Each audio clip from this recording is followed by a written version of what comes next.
Hi, I'm Arnie Skelton, and each week in this podcast series, I'm going to offer you my top 10 tips on particular topics or themes that might be of interest to you as a teacher or manager or both.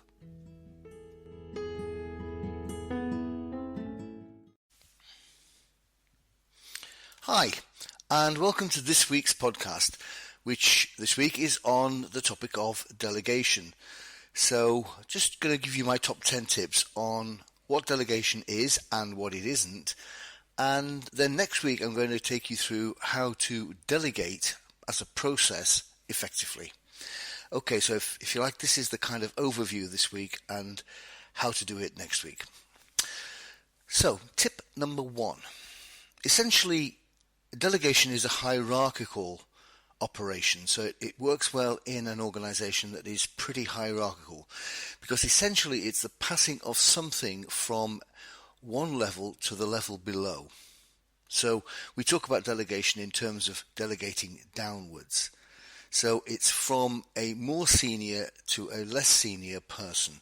We can't use the term delegate in a lateral way or even in a reverse way where you delegate upwards. Delegation is always seen as something that's moving from one level to the lower level.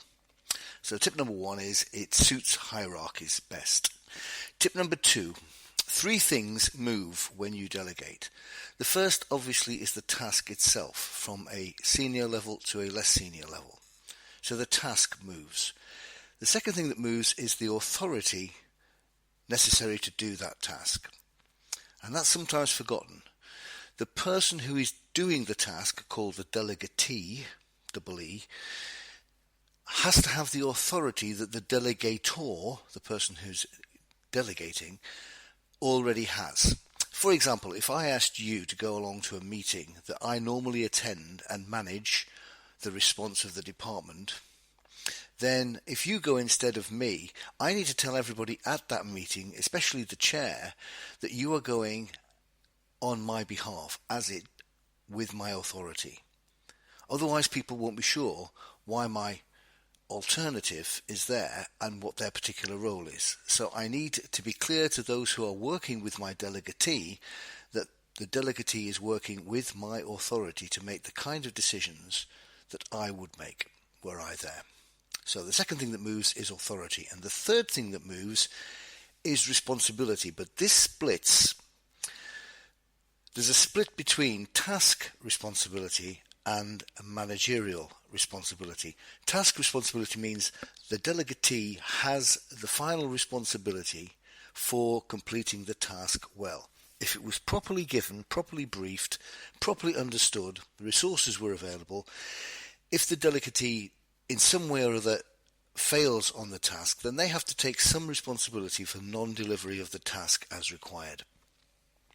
But the person who's delegating, the delegator, always has managerial responsibility, and that means they were responsible for the decision to delegate.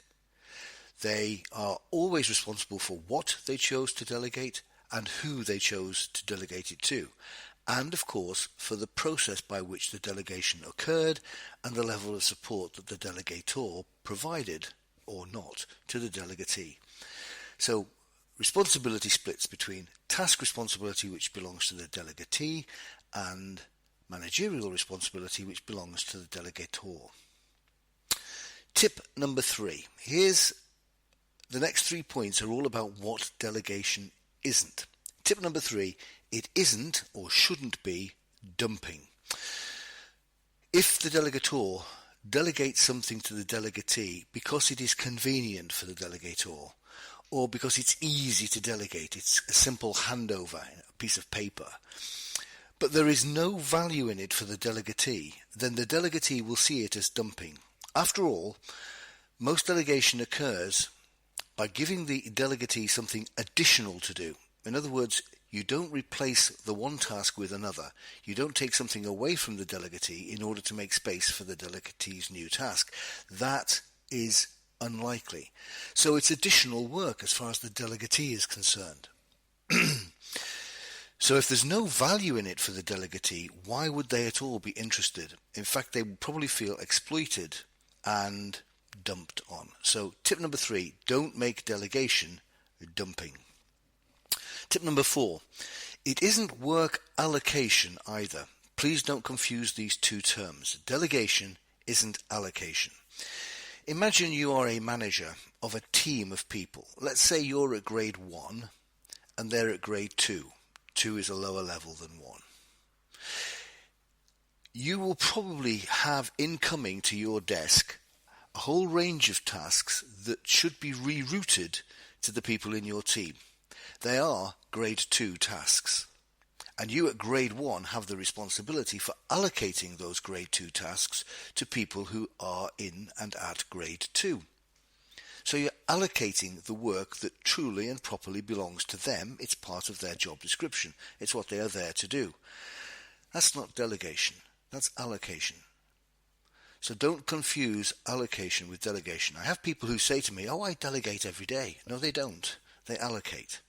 And if you were to say to somebody, "I'm delegating this to you," there's a danger that they will think, well, this must really be your task, because otherwise you wouldn't be delegating it. So it does you no favours to call allocation delegation. So tip number 4, don't use delegation when it's allocation. And tip number 5, delegation isn't teamwork. You may have come across a situation where it's a critical moment, everybody's busy, there's a strict deadline to meet, and everybody mucks in. Everybody does whatever is necessary. So that means sometimes more senior people do more junior tasks just to get things done. That's not delegation. That's not really organised or programmed or scheduled. It's just good teamwork. Everybody in the moment is doing whatever it takes to get the job done. That's teamwork. It's not delegation. So that was tip number 5. Delegation isn't the same as teamwork. Tip number 6. So what is it then? And there's a simple answer to that as far as I'm concerned. It's developmental. The trade-off here has to be that in order for the delegatee to do an additional task willingly, there has to be something in it for the delegatee. Otherwise it will be demoralizing rather than uplifting. So essentially there should be something in the delegated task that the delegatee finds valuable. The way this typically works is that, let's go back to the grade 1, grade 2 relationship. If the grade 1 delegator is delegating to a grade 2 delegatee, it must be a task that is appropriate at grade 1. It should be a grade 1 task, something that the grade 1 person would normally do and that a grade 2 person would not normally do. For example, I mentioned earlier that the grade 1 person allocates the work to the grade 2 people. The allocation task is a grade 1 task. It's done by people allocating the work at grade 1. So you could delegate that task, allocating the work to the rest of the team, as a developmental opportunity. And ideally, the person who's receiving that task, the delegatee, who might be interested, for example, in promotion or advancement or career development, would be really pleased to get that task because it would be a way of showing their worth at grade 1. So there ought to be something developmental for the delegatee. That is tip 6. Delegation should be developmental. So tip number 7. Here are 3 key principles that should underpin what I think is positive delegation. The 3 principles are, firstly, the one I've already mentioned, it has to be developmental for the delegatee. 2, it has to be voluntary. I don't think delegation can be imposed on people and expected to be effective or valued. So the delegatee should have a say in whether they're happy to do that task or not. And third principle, it needs to be finite. It is not a backdoor way of extending a delegatee's job description or number of tasks. Yes, when you delegate, the person doing the delegated task has that to do in addition to their main workload, and that's why it should be temporary. It should be do that task and then hand it back, or complete that project, then hand it back, or manage that event, then hand it back. Remember, The delegator is the person who technically is always responsible for that task being done well, as far as the organisation is concerned. The organisation expects them to do it, not to delegate it. They're quite happy that it gets delegated, so long as it's done well. The delegator always has to have responsibility, ultimately, for how that task was managed.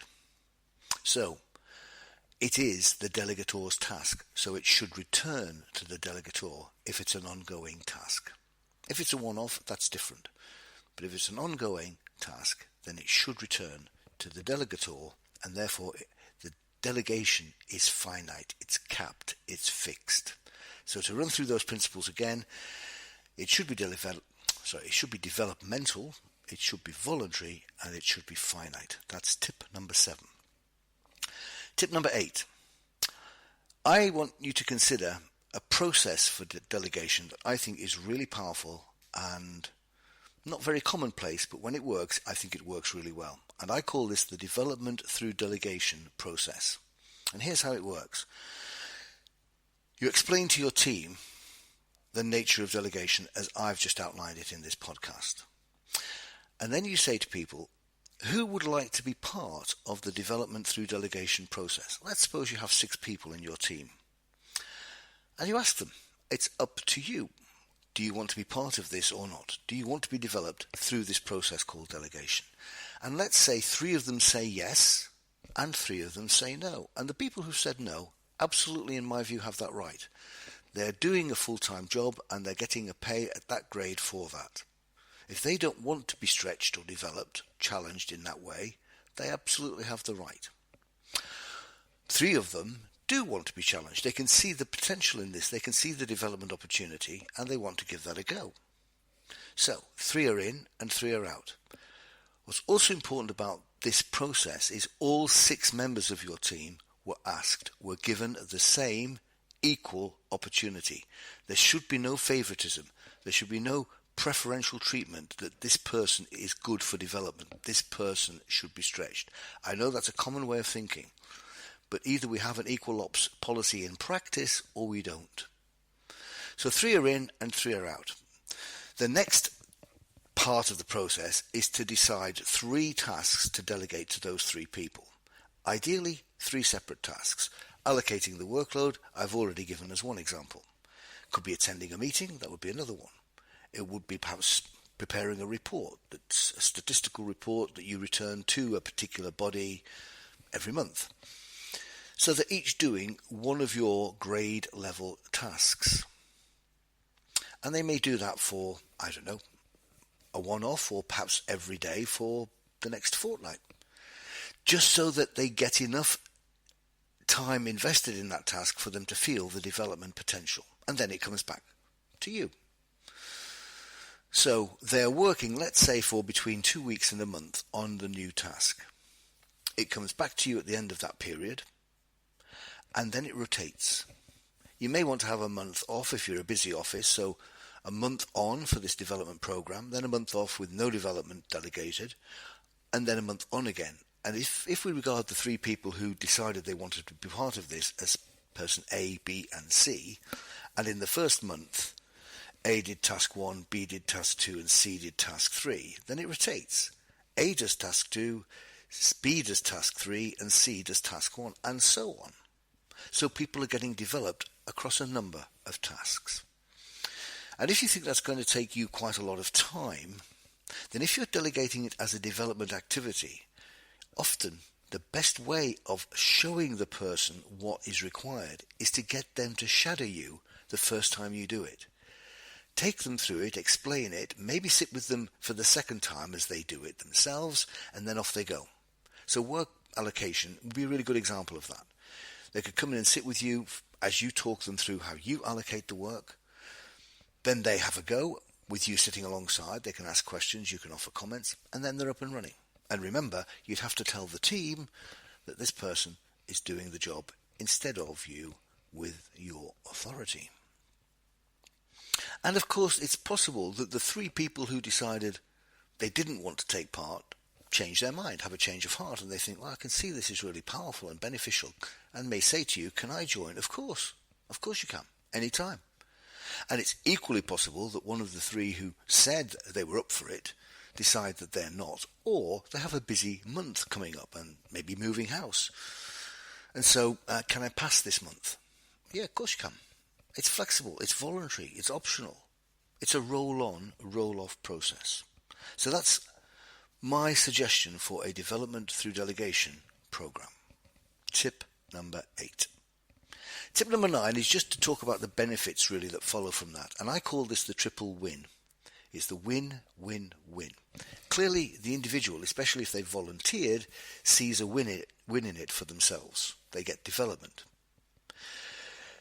You, the manager, win. You're seen as somebody who's prepared to invest in the staff, develop the staff, and therefore value the staff and their potential.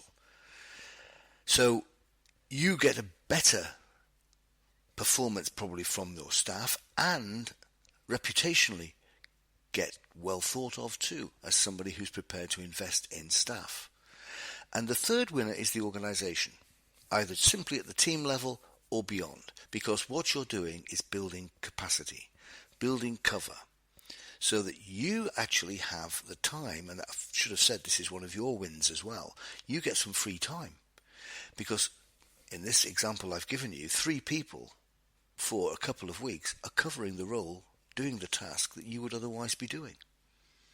So you've now got some spare time to do the things either more deeply or that you simply need to get around to that you haven't been doing so far. So you do get the benefit of released capacity. But as I say, the organisation gets capacity developed anyway, so that more people can cover more roles. So tip number 9, triple win. They win, you win, the organisation wins. And tip number 10, perhaps the most radical idea of all. Typically, when delegating, the delegator chooses what to delegate to the delegatee. So how about this? Why not, as the delegator, give the delegatee a choice? Why not offer the delegatee a list from which they can choose? If there's a task that you don't want to delegate for whatever reason, then clearly don't put it on the list. So everything that's on the list, you are comfortable that they have a go at. And given that they're choosing, presumably they're comfortable with that choice. So in a sense, that's another win-win. If you give the delegatee a choice. So that's it. Those are my top 10 tips on delegation. Just to quickly recap them. It's essentially, tip number 1, it's an essentially hierarchical process. Tip number 2, 3 things move, and that's the task, the authority, and task responsibility, because managerial responsibility stays with delegator. Tip number 3, it isn't dumping. Tip number 4, it isn't work allocation. Tip number 5, it isn't teamwork. Tip number 6, it is developmental. Tip number 7, the 3 key principles are it's developmental, it's voluntary, and it's finite. Tip number 8, think about using the Development Through Delegation process. Tip number 9, if you do, it will lead to a triple win for them, you, and the organisation. And tip number 10, consider offering the delegatee a choice of tasks to do. So that's it for this week. Next week, how to delegate, the actual process of delegating from yourself to somebody else. Those will be next week's top 10 tips. So thanks very much again for listening, and bye for now.